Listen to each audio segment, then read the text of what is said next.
High above a Siberian valley, carved from the marble heart of the Altai Mountains, a single cave holds a secret that would rewrite the human story. From the outside, Denisova Cave appears modest, a dark mouth gazing out over wind-scoured ridges, a simple shelter from the elemental fury of the Ice Age. But its cool, silent corridors shelter riddles older than memory, truths sleeping in a hush of stone. When Soviet geologists first logged the site in 1977, it seemed just another Paleolithic way station. Layers of ash, scattered flint flakes, and the butchered bones of long-extinct animals traced the routine rhythms of survival. It was a familiar story, written in the earth. Nothing suggested a revolution was waiting. Then, in 2008, a researcher's brush gently cleared away the dust of 40 millennia from the tip of a child's finger bone. Under the microscope, it was unremarkable, a fragment of a life long vanished. Yet, the code locked within its cells would detonate in the quiet world of genetics. Scientists searched its DNA for the familiar signatures of our own ancestors, Homo sapiens, or our hardy cousins, the Neanderthals. They found neither. Instead, the sequence revealed a third, phantom lineage, an entirely unknown branch of humanity that had been hiding in plain sight. They were named for their stony refuge, the Denisovans. It was, as geneticist sfavelation rippled outwards, sparking profound new questions. Who were these people? And how many other kindred lines still lurk undiscovered in the deep strata of the past? The cave itself stretches more than 60 meters into the mountainside. Geologists unearthed artifacts of shocking finesse. A bracelet carved from deep green chlorite, ground and polished hands finer than many made thousands of years later. Someone here had mastered precision drilling, spinning a high-speed bit to pierce stone with millimetric accuracy. This was not the work of brutes, but of artisans. The soil itself became a text. It trapped the remains of cave hyenas, wolves, and ancient rhinoceros, mapping the dramatic swings from temperate forest to frozen steppe. By sequencing DNA fragments clinging to the sediment, scientists can now reconstruct entire ecosystems, watching as species ebbed and flowed with the great glacial pulses that defined their world. But the true legacy of the Denisovans lies not in stone, but in our blood. Their genetic markers stretch far beyond Siberia, appearing today in the indigenous peoples of Australia, in Papuans, and across the islands of Southeast Asia. Some living humans carry up to 5% Denisovan DNA, a ghostly inheritance that whispers of epic journeys across forgotten landscapes. It speaks of ancient encounters, of bands of our ancestors meeting these other humans on the vast canvas of prehistoric Asia. One unique gene variant, a gift from these long-lost relatives, even equips modern Tibetans to flourish in the thin air of the highest plateau on Earth. And yet, the people themselves remain phantoms. Beyond the pinky bone, only a few robust molars have been found, teeth with broad, archaic crowns that seem to belong to a much older hominin. The paradox is unnerving.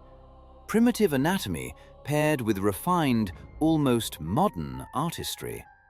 They defy our neat timelines, forcing us to abandon the simple ladder of human evolution for something far more complex and intertwined. The Earth has yielded their tools and their genes, but for now, it holds its silence on who they truly were, leaving us to wonder at the ghosts we carry within. In the deep chronicle of humanity, some figures remain shrouded in shadow, their faces known only from fragments of bone, their voices silent. They are the Denisovans. Their physical form, pieced together from a finger bone and a few teeth, suggests a being of formidable strength, broad. This is where things get really interesting. What you're about to hear might explain why this was never meant to be discovered. Shouldered and powerful. Yet within this primitive frame, evidence points to an advanced and complex mind. Some scholars theorize that their brains were organized differently from our own, with vast visual cortices, granting them an unparalleled edge in the intricate crafts of the Stone Age and the brutal calculus of survival. Where science falls silent, myth often rushes to fill the void. In the high Altai Mountains, where their only known sanctuary has been found, ancient tales speak of stone-skinned giants who dwelled among the peaks. These beings, the legends claim, taught the first humans the secrets of metalwork before vanishing back into the rock from which they came. Mainstream science remains cautious, yet the resonance is intriguing. Could these be more than mere folklore? A dim ancestral echo of a people who were neither Neanderthal nor modern human, but something other, something lost? The cave that bears their name, Denisova, was not a lonely outpost. It was a crossroads. Its layered sediments, a story written in dust, revealed that Neanderthals and early modern humans lived within trekking distance.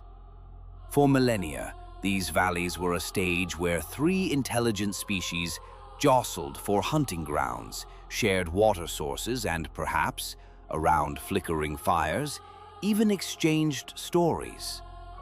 A jawbone, unearthed in the year 2012, gave substance to this proximity. It belonged to a young girl, the child of a Neanderthal mother and a Denisovan father. This was the proof. Our family tree is not a series of isolated branches, but a complex braided river of interwoven bloodlines. Each new discovery only deepens the enigma. How vast was their dominion? Did they fade from the world through competition, a changing climate, or were they simply absorbed into the rising tide of Homo sapiens? Today, science chases these ghosts with new eyes. Ground-penetrating radar peers through solid rock, listening for hidden chambers. Ultra-fine radiocarbon dating sifts whispers of their presence from dust trapped beneath fallen stalagmites. In some layers, sediment lenses barely a centimeter thick speak of seasonal visits, a pattern suggesting that nomadic bands return to this same shelter with the timeless certainty of migrating cranes. While our ancestors shouted their existence across the cave walls of Lascaux in vibrant ochre, the Denisovans left a more subtle, yet no less profound legacy. Their art murmurs through polished jewelry and intricately worked bone. One artifact, a bracelet carved from a dark green stone called chlorite, presents a stunning technological riddle. A perfectly bored hole, drilled with a precision that seems to defy the known tools of the age, runs through its center. Fringe theorists whisper of technologies lost to time. Mainstream archaeology counters with plausible, yet unproven ingenuity.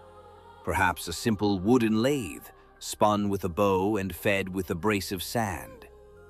The debate thrives precisely because the evidence is so tantalizingly thin.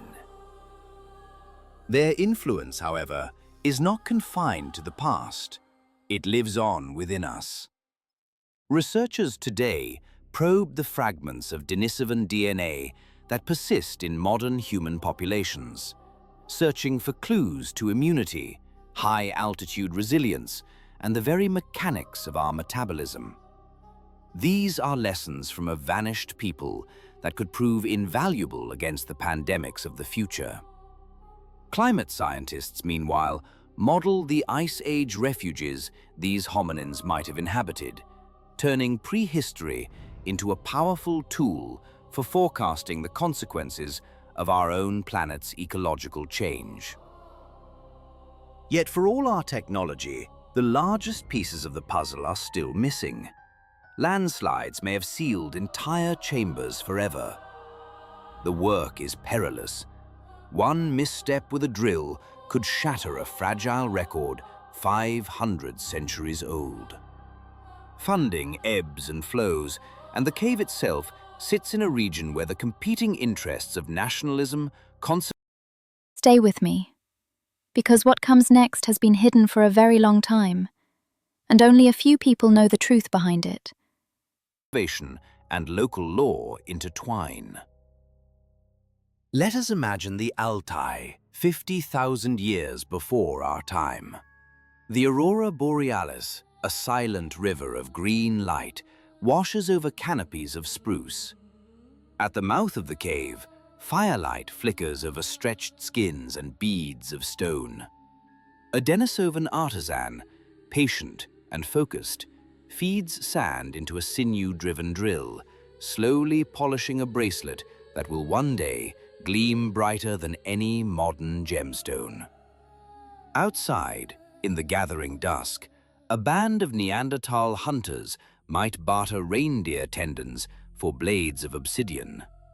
And beyond them, pressing northward through the ancient forests, are the slim-built figures of Homo sapiens, carrying their own tools, their own ochre, and their own distant myths.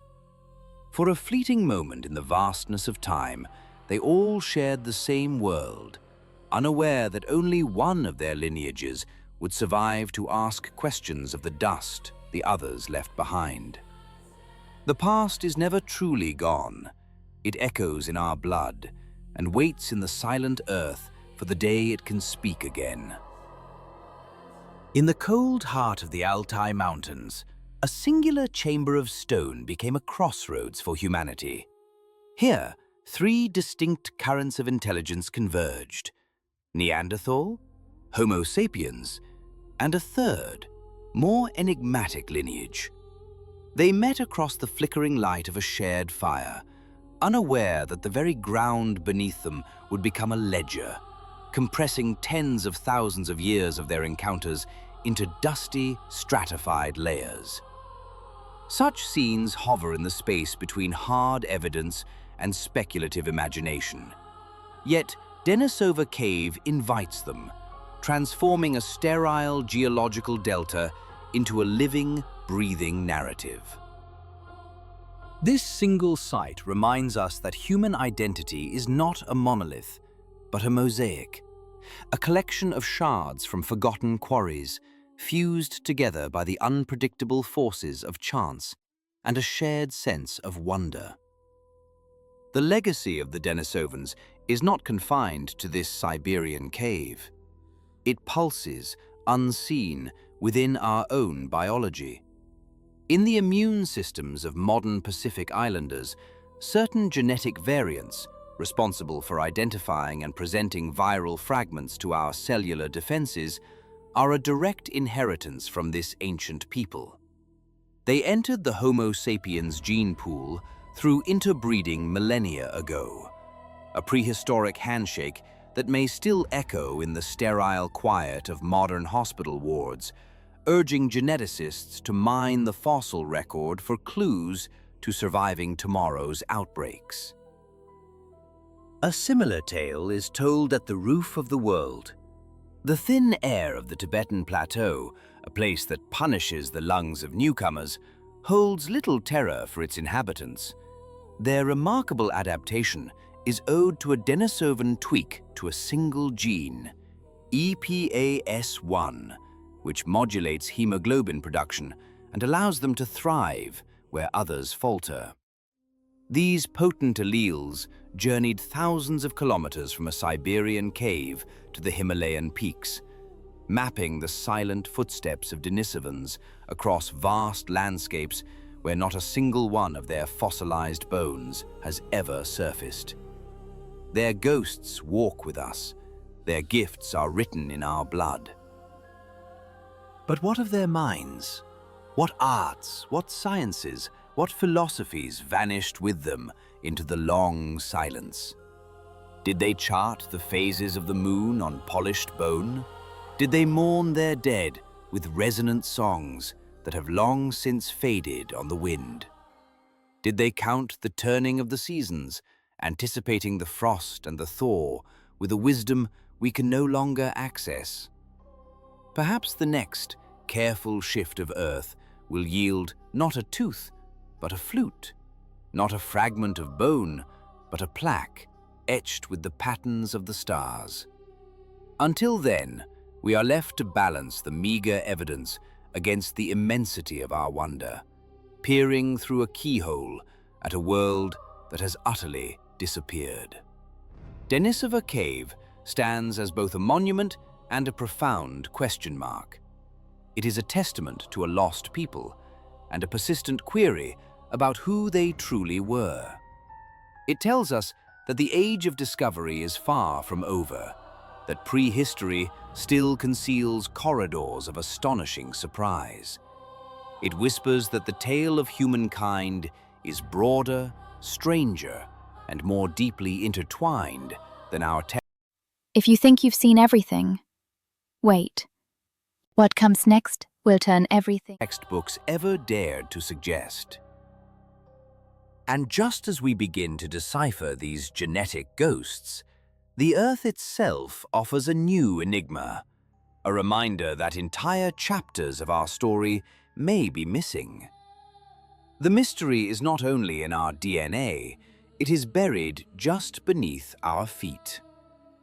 In a remote, overlooked patch of land in Odisha, the monotonous work of clearing ground for an infrastructure project was underway. It was routine, unremarkable, until a trained eye noticed something out of place, an unnatural arrangement of stones, a subtle geometry peeking through the dust. To an untrained observer, it was nothing, but to the archaeologist who saw it, it was a heartbeat, soft, ancient, and unmistakably human. Excavations began quietly, cautiously.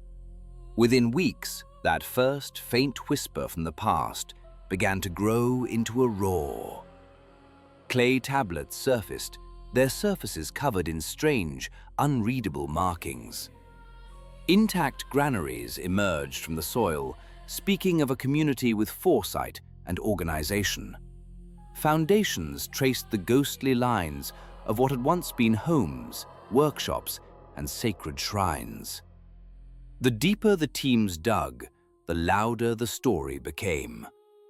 What they were uncovering was staggering. This was not a simple village, not a minor settlement.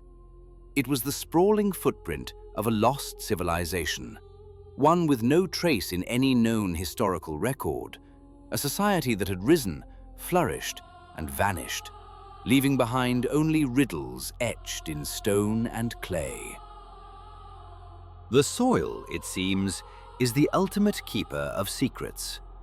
Each discovery, whether a fragment of a genome or the foundation of a forgotten city, forces us to reconsider the narrative we have built. It suggests that our history is not a finished book, but an ever-expanding library with countless unread volumes. We are in a perpetual conversation with the long-vanished dead, and we are only just beginning to learn their language. Beneath the soil of India, history is not always a settled narrative. It is a living, breathing thing, capable of shifting the very foundations of our understanding. For centuries, it held its breath, guarding a secret of astonishing scale. Not a tomb, not a temple, but a city. And not just any city, but a metropolis more than 3,000 years old. A civilization so vast, so sophisticated, it was utterly invisible to the modern world, a ghost in the grand tapestry of human history. This sprawling urban center, now provisionally named the Neel-Kunth settlement after a nearby river, is more than a discovery. It is a revolution. It forces us to tear out pages from our accepted timelines and begin anew. As archaeologists brushed away the millennia of dust, a blueprint of profound intelligence emerged. This was a world of order and foresight. Wide, paved avenues, broad enough for commerce and processions, intersected at precise, deliberate angles. Flanking these arteries were the spectral remains of a complex drainage system, a testament to a society that had mastered the challenges of urban sanitation. The very homes of its people were aligned with the cosmos, their foundations facing the cardinal points. This was not the chaotic growth of a simple settlement. It was the deliberate, confident work of a people who understood architecture, engineering, and their place in the universe. Within the silent, crumbling walls, the tools of their lives lay waiting, untouched by time. The subtle gleam of copper and the stark shadow of iron spoke of a people who had harnessed the earth's elements. Great, brick-lined furnaces. Wait, this is not the full story. The most important part is just Hinted at a mastery of metallurgy, the fires long since extinguished, but their legacy forged in metal. Farther out, vast reservoirs and the stone channels of aqueducts told a story of a society that did not merely pray for rain, but commanded the flow of water itself. This was no isolated backwater, no forgotten outpost. It was a thriving hub of innovation and power, a city that may have reached its zenith as the great Indus Valley civilization was breathing its last, a new chapter beginning as another one closed. And then, from the earth, came their art. Terracotta figurines, their hands small and exquisitely detailed, were frozen in poses of deep meditation. Their serene faces, crafted with an astonishing delicacy, gaze out from an unimaginable past.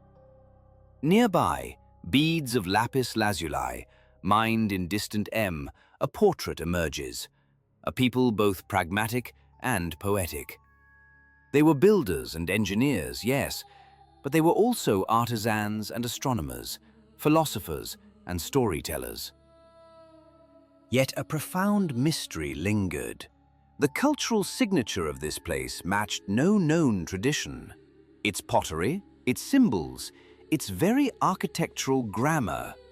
It was not Vedic, nor was it a descendant of the Indus. It was something else entirely, a lost branch on the human family tree.